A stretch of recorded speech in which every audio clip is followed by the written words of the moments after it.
sei lá. Ô, Duda, Oi. aproveita e fala, Luiz, sobre uma ação boa pra gente que é pobre, né?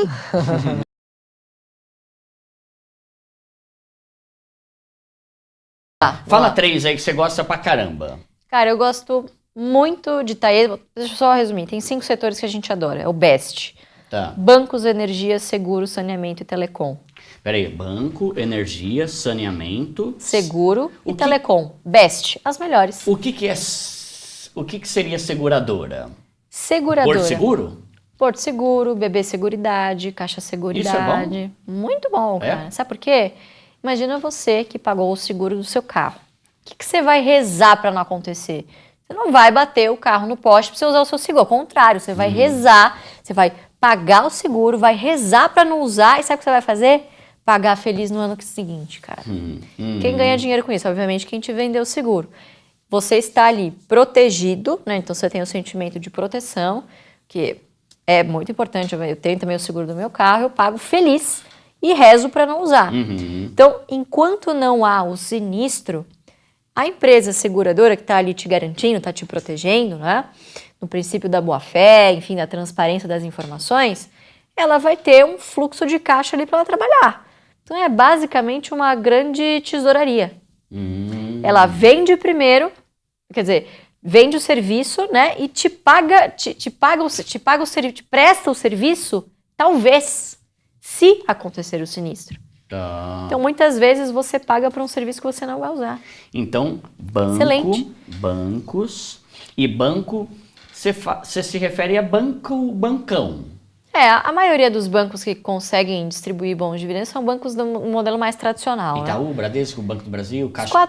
Caixa Econômica tem? Caixa Econômica não tem capital aberto, só a Caixa Seguridade, só o braço de seguros que é aberto. então, mas entra também no BEST. Entra no S de seguros, exatamente. Energia. Cara, energia, nossos pais já dizem, né? Pô, você é sócio da concessionária, paga a luz, né? Quem sabe se você não investir em energia, você vai falar, agora eu sou sócio, quero ver você dizer isso aí, né?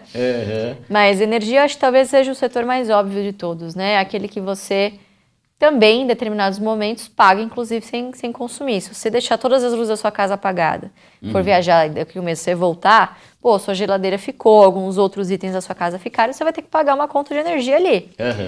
Fora que é uma conta prioritária. O que você prefere? Comprar uma roupa nova?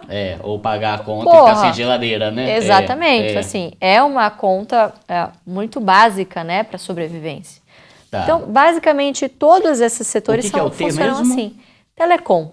Telecom. Que hoje, basicamente, não é mais telefonia, né? É dados.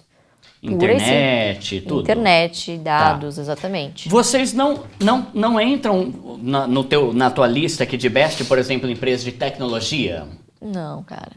Então, Não? é outra Porque você configuração. acha que é uma coisa que oscila muito e que tem muito vai e volta, assim? Exatamente. Então, a gente tem que pensar qual é o seu objetivo e quais são as empresas que se encaixam nesse objetivo. Que é o de dividendo e longo Exatamente. Quer dizer que você precisa fazer só essa estratégia? Não.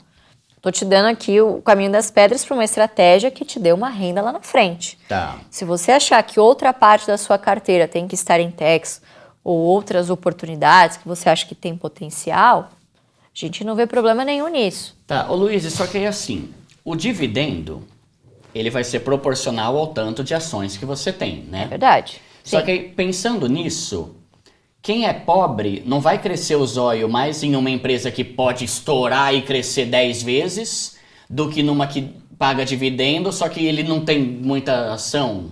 Entende? Tipo assim, para eu receber um dividendo significativo, eu tenho que ter ação pra caramba de algum lugar, né? É verdade. Isso não é meio desanimador pra quem é pobre? Cara, meu pai era engraxate, né? E ele chegou lá. Então, assim, ninguém quer ficar rico em 35 anos. Todo mundo quer ficar rico em 2, um ano, amanhã, se possível. Então, claro que é desanimador. Mas tudo que é importante na vida, tudo que vale a pena, cara, exige prioridade, disciplina, paciência. O empreendedor também fica rico do dia pra noite. Pô, tem muita relação, né? Sim. No início do negócio. Então, claro que existe essa tentação. Mas aí, veja só o que acaba acontecendo.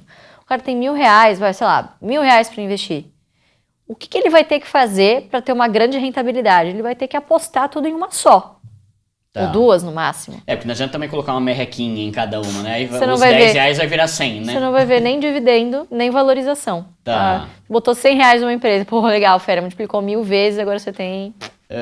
Entendeu? Sim. Então, assim, são prioridades, né? Do E a que você disciplina quer. e a constância de investir pensando ali. Exatamente, Tá, exatamente. tá. Porque é o seguinte também, com essa estratégia, como é que você ganha dinheiro? A empresa precisa subir, certo?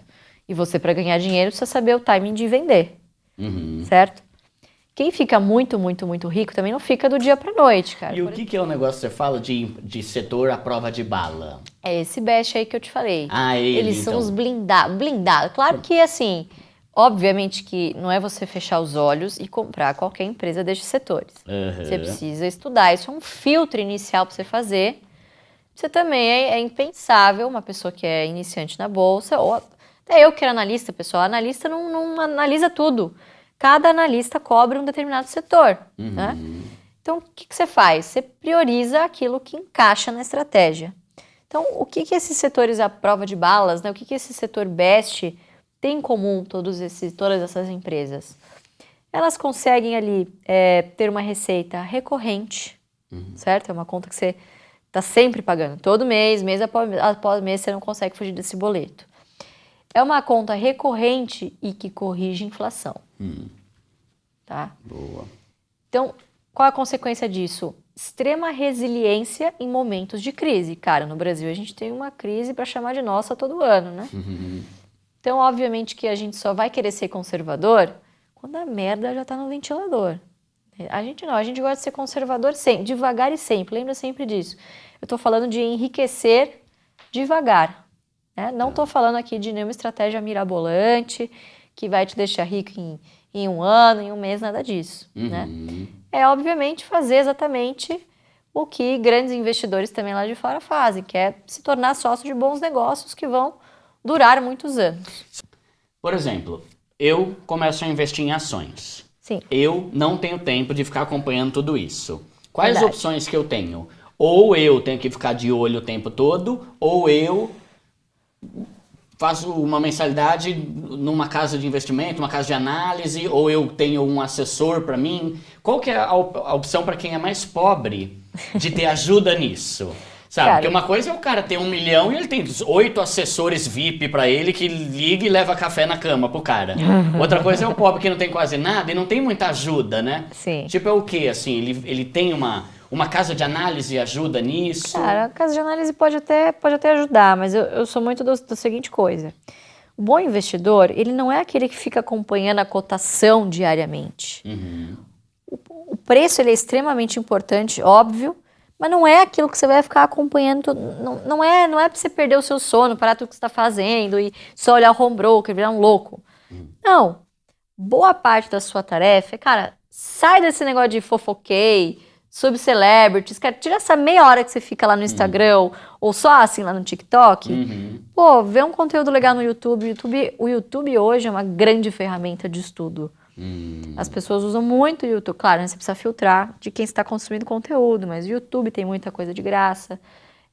Você se informar diariamente, pô, ler um jornal, não precisa ser o físico, claro, mas ler notícias, se manter interessado. Isso é muito mais importante, fazer um pouquinho por dia, do que você ter que ficar bitolado olhando o preço, sobe e desce todo dia, querer pegar ali o menor preço. Cara, isso é impossível para quem trabalha. Não tem como. Então, o que a gente se preocupa muito nessa estratégia? De você tem que saber o preço teto. Qual é o máximo que eu posso pagar por essa ação? É isso que você tem que se preocupar. Tá. Vamos supor, então, como é que a gente faz isso? Eu exijo das boas empresas que eu tenho na minha carteira que elas me paguem ao mínimo, é o critério, assim, mínimo, 6% ao ano só em dividendos. Esse é um critério que está no estudo, enfim, da estratégia, nasceu lá atrás e a gente trouxe isso até hoje para não perder o parâmetro. 6%. O que eu faço então? Eu pego... 6% de quanto eu tenho lá. Se eu tenho R$1.000, 60 conto no mínimo de dividendo. Do meu... 6%, tá. Aliás, não é em função do quanto você botou. Vamos lá, eu vou explicar. É a rentabilidade mínima que eu exijo. Eu começo essa conta por quanto a empresa me paga de dividendo por ação. Tá. tá? Então, deixa eu pegar a ajuda dos universitários aqui, que eu sou péssima para conta de cabeça. Então, se a empresa me distribui R$1 de dividendo, eu divido pela minha taxa mínima esperada, 6% ou 0,06%, o máximo que eu poderia pagar por essa ação é R$16,66. Onde que eu acho esse cálculo valor? aí. Cara, você entra no Relações com Investidores, você faz a média de quanto essa empresa pagou ao ano em dividendos por ação e você divide por 6%. E esse vai ser o mínimo para você considerar, ok, vou investir aqui. Esse é o máximo, é o teto máximo que você pode pagar. Tá. Se essa empresa, você entra lá, é o dia de você fazer o seu aporte. Pô, você suou lá, conseguiu guardar R$100 que você não vai usar no curto, no médio prazo, você quer pro seu futuro. Você pegou esse 100 conto e foi ver lá que, sei lá, uma empresa X tá custando R$10. E você viu que o teto dela é 16. Você compra. Tá abaixo do teto, você compra. Claro, né? Você entendeu o que a empresa faz, tal. Então, você não precisa ter a ânsia de aprender tudo de uma vez só. Isso é impossível. Vai aos poucos. Comece a entender como é que funciona o BEST. Tá. E nesse sentido, a estratégia de vocês, a gente pode dizer que ela é mais prática e menos trabalhosa? Muito menos trabalhosa no operacional. As pessoas dão muito valor ao operacional, assinar 1000 casas de análise, fazer 1000 cursos de gráfico, e se preocupam muito pouco em, por exemplo, entender. Ó, coisas que eu já ouvi, por exemplo, sobre a Klabin, que eu tô sempre falando aqui. Ai, mas a Klabin é de papel, imagina, o papel de imprimir tá acabando. Mas, cara, a Klabin não faz papel para impressão. Então, assim, o cara tira muito pouco tempo da análise dele para entender o que a empresa faz e gasta muito mais tempo ali em tentar descobrir o caro, o barato, qual que vai ser o mínimo, onde é que eu acerto, prever o futuro. Se preocupa muito mais com o desnecessário.